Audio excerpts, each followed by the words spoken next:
The light settings are here under the settings, and then you go to vehicle, and then there's lighting.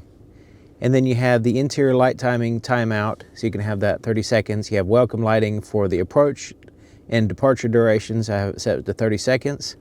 Auto headlights, you can adjust the daylight sensitivity here. You can also sync the wiper. So if the wipers turn on, it also turns on the headlights. This is handy if it's raining or whatever. Most places want you to turn on your headlights when you turn on your windshield wipers. In some states, that's a law. Now it has the steering responsive headlights. In other words, the headlights move with the steering wheel to some degree to help aim the light in different directions. You can actually turn that off. I would personally do that. I'm gonna leave it on to show you what it's like, but I usually don't care for that because I like static headlights in the roads that I drive on anyway. The headlight switch is pretty straightforward. It has an off, automatic, parking, and headlights here. Fog lights are controlled here. Now it does have some quirks which you won't really know until it gets dark, and I'll show you that soon. When it gets dark. And then we have the dimmer switch for the interior gauges down here. And once again, I'll show you what that actually does when it gets dark, how sensitive it is. When you walk up to the vehicle with the key, it has the full proximity key system. So the vehicle and the key will sense each other. And it does sense the vehicle. It turns on the interior lights just by walking up to it, but there's no exterior lights that turn on. Let's go ahead and hit the unlock button. All right, so now we have the headlights and tail lights on. Interior lights are still on, but no approach lights. There's no lights here on the side of the vehicle to help you navigate the ground to get to the vehicle. The headlight switch does have an off position. When you turn the headlights off though, when you're sitting still, all the lights will be off. But as soon as you put it in drive, everything turns back on as if to negate your decision to turn it off, right? So, you know, I wish there was maybe a setting or something in the settings that you can turn that feature off. I'd like to be able to control the headlights when I want to control them and not just have them arbitrarily turn on just because the manufacturer wants to override your decision. So they give you an off button, but it doesn't actually turn off the headlights. All right, so let's go ahead and turn on the parking lights. Now the parking lights are these white lights here. And they're fairly bright. They're not overly bright. They're not going to be mistaken for headlights or anything like that. They have a little bit of a design to it, but not really too much like an accent light. But they're nice and sharp LEDs. Looking pretty cool. Kind of conservative. And then there's an amber side marker here in the front. And you can see it kind of blends in. It's in that same piece right here. It just transitions to an amber. And it's soft. It's a fairly large side marker. Some side markers are just like a little dot. This one has like some substance to it. It looks nice. The tail lights, basically they kind of wrap around to the side of the vehicle to some degree, or at least that's the look. Now this is the side marker right here, and it's red in color. And you can see it's kind of brighter right in here to emphasize the side view. And then these tail lights are really neat. They have like this piano or like ruler effect, I guess, more of a ruler effect here on the top. You can't really notice it from a distance when you walk up. Let me turn the brightness down on my camera here so you can see it. But yeah, it's pretty cool. Walk up to it, you can see that kind of ruler effect or speedometer. I'm not sure what it's going for, but it looks really good. At first I thought it was a piano. And then you can see it's like these horizontal grid lines going on as well. But yeah, my camera's kind of blowing everything out, but when I turn the brightness down, you can see the subtle details, hopefully, of what it looks like here on this corner. I think you can tell. But yeah, I get obsessed about stuff like that. It's kind of neat. Here in the back, the tag light is on, and you can see the tail lights look pretty cool, even from a distance.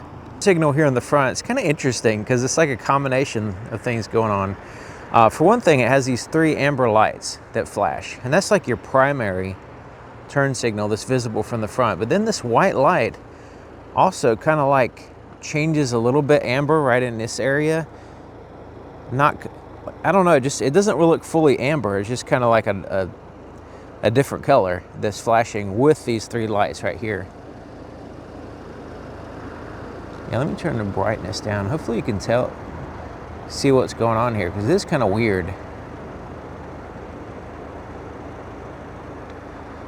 It looks cool though. I mean, it's just unique. It's not a bad thing. It's just kind of, I've never seen that type of turn signal where it's two separate ones and they're not really doing the same thing. They're kind of doing different things. There's a turn signal indicator here on the side mirror. It's amber in color. It's visible from the front, the side, and the back.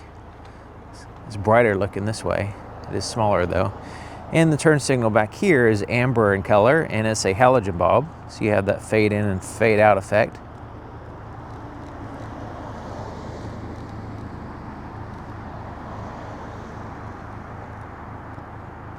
But yeah, amber stands out from all the red taillights and brake lights and stuff.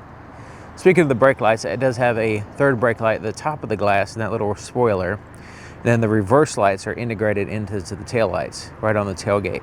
Okay, let's transition to the low beams and turn the fog lights off and on. So you can see the fog lights are closer to the vehicle, kind of spread out more, and they're in that low position to shine under the fog. They do a pretty good job. All right. So the low beams, so you can see it's separated down here to a different housing, and it's a projector. This is an LED projector here. We just have a single projector, and these move with the steering wheel. You can turn that feature on or off. And then the fog light's a reflector down here. So it's an LED reflector in that very low position to shine under the fog. That's what fog lights should do, is be as low as possible anyway. Also, amber fog lights are really good as well, so that kind of help out with not shining bright white light on fog, which illuminates the fog and then kind of like blocks your view basically. All right, so let's step back here a little ways and see where the cutoff is. All right, so yeah, let's go down here. Okay, so about 2.5, yeah, it's about 2.5 feet off the ground is where the cutoff is. Above here, there's very little light relative to below that. We'll drive on a dark road so we can see how they actually perform, not just in a parking lot. Let's go ahead and switch to high beams. And when you turn the high beams on, the fog lights turn off. That's a normal thing to happen. So you can see that, but you can see that's basically the same projector. So it's just that single projector there that serves for your low and your high beams. So sometimes those work good, sometimes they don't. So we'll see how well they actually work. The cargo light is basically just this light right here in the ceiling. And you can turn it on with the door, or you can turn it off if you want. And that just illuminates right here in the very center of the cargo area. And the rest, the edges, are relatively dark. You even have like this little pocket over here that's completely dark.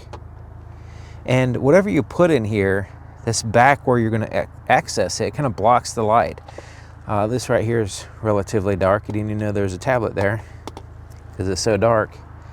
But so like say if I need to access this case, I pull it up to me like this, I lift the lid. Well, the lid's blocking the light because the light is way over there. It's not here where I need to see, you know. It's not designed, like it's not from my perspective. It's just like illuminating the backlight or whatever, and not actually illuminating to where I can see, and it's productive for me to look at things. Looking into a case or looking into backpacks or luggage or boxes and stuff like that, you would have to slide them like way away from you in order for that light to shine in there.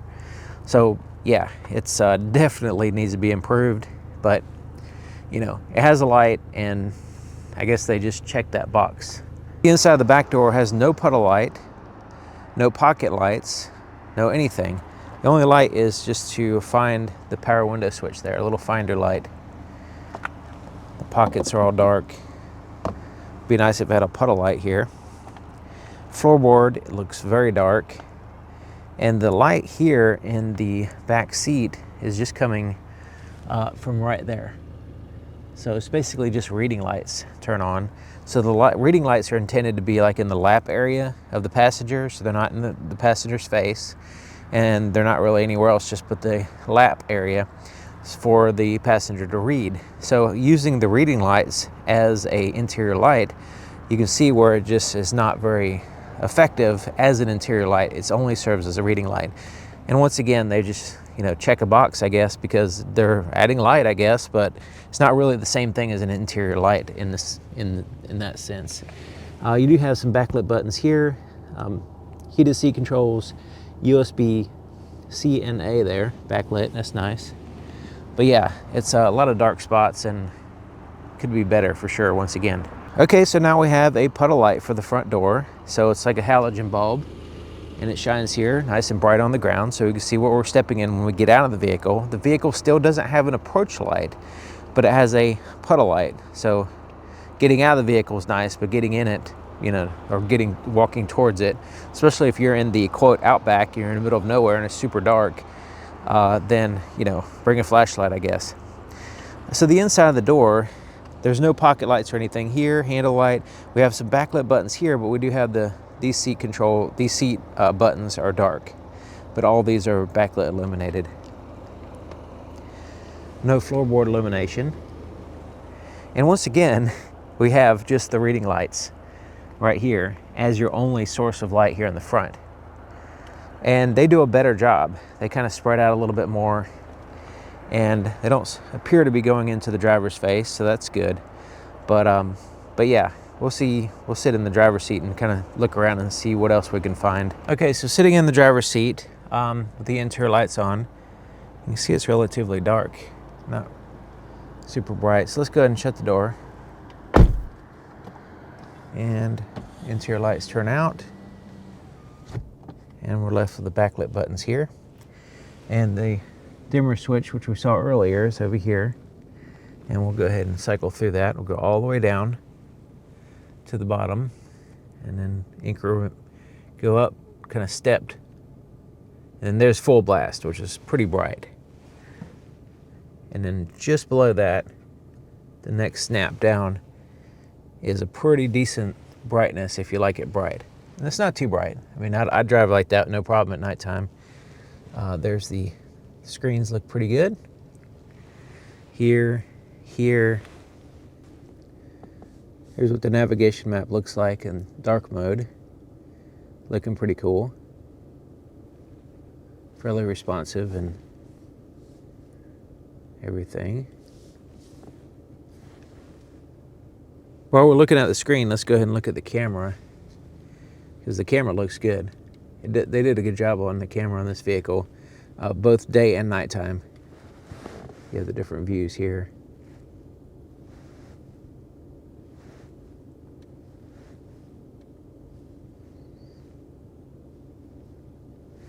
But yeah, it's not super dark in the parking lot here, but even in the dark areas, it does a good job of, you know, using the light that surround the vehicle and then amplifying that. And at nighttime, it's a little bit blurry because it has some noise because it's raising the brightness, but during the day, it's pretty clear. So below the screen is backlit buttons for the climate control and stuff like that, different options. There's also a wireless charger down here, which has a light shining on it. It's pretty nice. Cup holders are dark. Here's the cup holders here, but the shifter and different buttons here are backlit. Electronic parking brake is backlit. And the center console, when you open this up, it's completely dark. So let's turn on the interior lights. And the interior lights are, since they are the reading lights, you just have to press one, right? There's not like a button to turn on all the interior lights. So there's a switch over here, which is not backlit. So let's go ahead and turn this on. Okay, so you see how this kind of causes an issue, because you have a switch that's only intended to use at nighttime, and it has no light on it. And then the words are even dark black, so it's even hard to see them. But anyways, the interior lights, you have to tap. There's just tap lights. So there's no like interior light button, right? All right, so let's get back to the center console to make sure we can actually see in there. And we can see in there pretty decent. So it would be nice if it had its own light in the console. There's a pocket here that's dark. We couldn't see that before. Cup holders are dark. So if you use those for other things besides cups, small items or keys or whatever, you're not going to see them. Completely dark. All right, let's turn back off the interior lights. There's also a little pocket right here. So right here is a little shelf. And there's no light in there. So once again, let's turn on the interior lights, or the tap lights basically. Still can't see in there. Okay, so it's completely dark. It's like this little storage compartment that's completely dark even with the interior lights on. Glove compartment does have a light. I'm kind of surprised. It's kind of like an orangey looking light, but it does have one. So that one that's kind of like a, I don't know, there's some serious issues, especially if this is an off-road capable vehicle and you're going to go somewhere with it off-road and away from the city, you know, then it's just could be improved. I'll just say that. All right, so the interior lights, we have the sunroof buttons, completely not backlit. Place for sunglasses, that's not really a big deal if it's not backlit or illuminated. All right, so this mirror has a light, but it's too bright. It's too like harsh in your eyes. You notice it's not diffused. Let me turn the brightness down on my camera. I'll show you this. All right, so this is what it looks like to me. You see how it's like all bright right here? And then the surrounding part is less bright. That means that the light's not being diffused across this whole diffuser. So this is like sharp, harsh light right in my face. So if I need to look in the mirror, and I understand that this light is supposed to shine on my face, that's the point of it, but these lights are usually done a lot better. So this is super harsh. So let's say you're driving at night, you got to look at your face for whatever reason, and then you do that. Now you got to wait a little while because you lost your night vision basically because this blinded you. So that can definitely be improved. When you start it up, the headlights kind of go through a range of motion. They go left to right, up, down to make sure that the range of motion is working properly before you start driving. And so it's a neat little motion there in the beginning. So there's the high beams, there's the low beams, and you can see the cutoff there on the fence right there. But right over here in this area is a shadow. It's actually two shadows. Since we have two lights that are moving independently, they each have to have a shadow or a notch that's supposed to line up with the oncoming lane while you're driving to kind of help with not blinding oncoming drivers. Now, depending on the situation, it's just a little bit lower right in here as well. So that's another quote unquote feature that all headlights have, is that they have a shadow in that's supposed to line up with the oncoming lane. And the steering headlights, like as I turn the steering wheel when I'm sitting still, they don't move. I have to be going forward a little bit and then they'll start moving. We'll see that here in a second. Before I do that, let's go ahead and show you the difference between the fog lights on or off. And we'll start with them on, but when we get on dark road, we'll try both and see what they look like.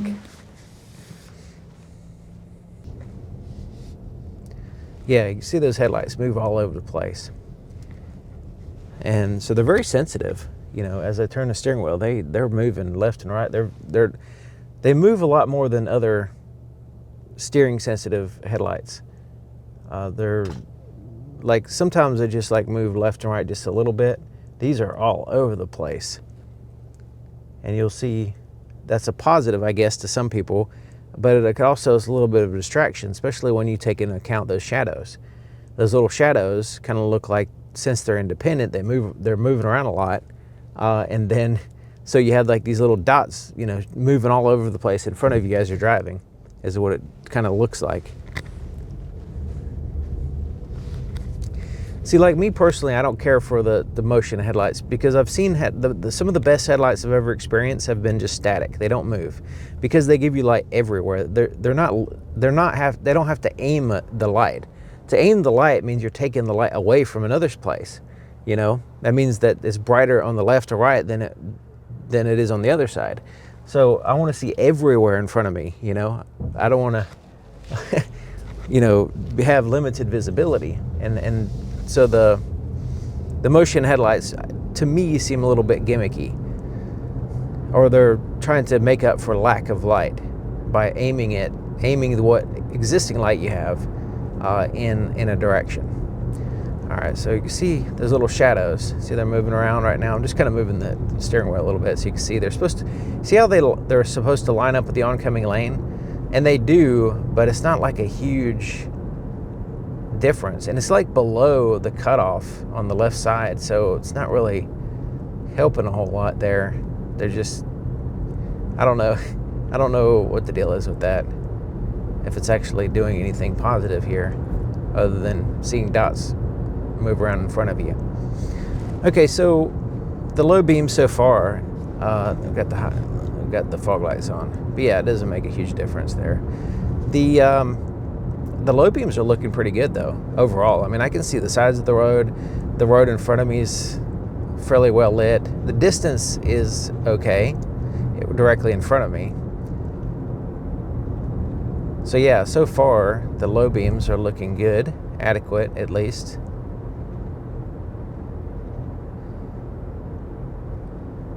Yeah, and it's one of those things where you have to take into consideration where you drive. If you're driving in the city a lot, then low beams are more important than high beams. But if you're in the country and you're out in the middle of nowhere where it's completely pitch dark, where I live, high beams are, you know, more important in those areas. But the low beams are always important as well. Okay, so it's darker down here. Hopefully it won't be too many cars. This does have automatic high beams as well, which have turned off right now. All right, so yeah, I would be happy with these low beams. So let's go to the high beams. Yeah, once again, we just have two headlights. So it's basically just refocusing the same light and lifting it up a little bit. I would say these are adequate headlights. Yeah, they're adequate. I mean, it's actually pretty impressive what they're able to do with just two headlights, because we have decent distance, and yeah, and the distance, the path in front of me. All right, so let's do the fog lights again so you can see the difference there. Let's go back to high beams. Yeah, I mean, there's no patchiness, which is pretty amazing considering we have just two headlights, and it has to spread out and overlap enough to give us that view. So yeah, that's pretty good. I would say these are adequate headlights. I would like to be a little bit brighter on the high beams, especially. Low beams, they're pretty much fine, I would say. But high beams, like, I want to see like brighter light, you know, or just like refocusing the same light.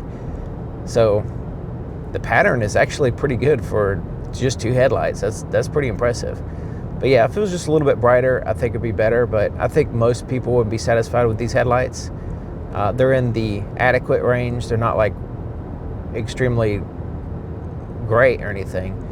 But that motion part works with high beams and low beams. So I have to kind of move the steering wheel a little bit. But yeah, I mean, you can turn these off. You can turn that adaptive part off, that motion part off, and these are be fine. You know, we have good visibility everywhere. So the fact that they move left and right is not really, you know, adding much to the picture here, because the pattern is good already. But yeah, they do have the auto leveling system as well, where if you floor it or if you have a lot of weight in the back and it's kind of, instead of lifting the headlights up, it kind of pushes them down. So like if I just kind of floor it right now, it just kind of like, it's hard to tell, but it'll just keep the headlights from lifting up too high. They're not auto leveling like in real time, you can see them bouncing up and down. So they're not auto leveling all the time. It's just certain times in which they'll do that. But yeah, the little shadows can get somewhat distracting when they're moving, but me personally, I would turn the motion headlights off and enjoy adequate to good headlights, you know. So yeah, there's some pluses and minuses on this vehicle. I mean, like every vehicle, but I'm a little bit more harsh on vehicles that are framed as an off-road or adventure vehicle, you know, because you're not in the city when you're out in the middle of nowhere on an adventure. You're going on the trails, you're going somewhere Outback, right? You're going Outback, and so you need some adequate light. And, you know, having places, especially like the cargo area, like, why not have extra light? It's not like it's causing a problem when you're driving, you know, why not have the extra light? Why not have light under the tailgate shining down like over your shoulder? Why not have one on each side? Why not have the pockets illuminated already? You know, I mean, let's say you don't have a flashlight and you got to change a tire, you know, like, it's at least have some light there in the cargo area to where you can see some stuff, get your equipment ready, get, you know, whatever. Like for families, you looking in the diaper bag at the bottom for something, you know, like you can't see anything. So yeah, there's vehicles that have much better nighttime experience and usability at nighttime than this one. But overall, I do enjoy driving the vehicle. It's just you want to be aware of the limitations, right? It's not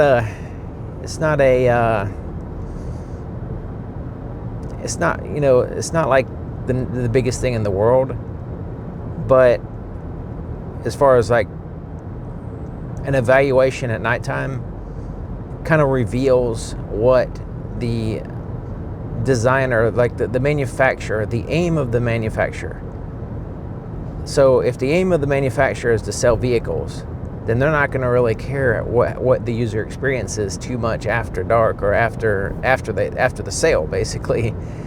So if they can get things adequate, you know, like not having great cargo lights is probably not going to cost them the sale in the moment, you know, because most people go during the day, and so they don't really realize it, or they just, you know, they like, looks okay to me, but when you actually go to use it, that's where the problem comes in. And they've already got your money, you've already been sold, you've already been, you know, transferred. So when I see a vehicle that has good designs for the nighttime experience, then I know that the manufacturer is aiming at the customer experience, and they're taking that into consideration. So, you know, when you have hit or misses like this vehicle and other vehicles, then it's like, are they even considering the user experience after the fact, you know? Because if they were, then you wouldn't see obvious misses necessarily, especially like, you know, cargo area, pocket lights, that kind of stuff, or the light that shot the mirror light, where it's just bright light right in your face, that, you know, not very good for, you know, for nighttime, because it messes up your visibility at night. Little things like that, it's like, did they even consider any of these things? They just like check a box that says, okay, we got a light here, moving on. And it's not actually refined for the user experience. So that's the way I look at it, and hopefully this video has been helpful so you can understand what you're getting into before you buy the vehicle or after you buy the vehicle, either way. And also just kind of understand what manufacturers are doing when they design a vehicle. Are they aiming at a sale, or are they aiming at trying to please their customers after the sale, you know? And that's what night videos kind of reveal, if you really pay attention and you do them well.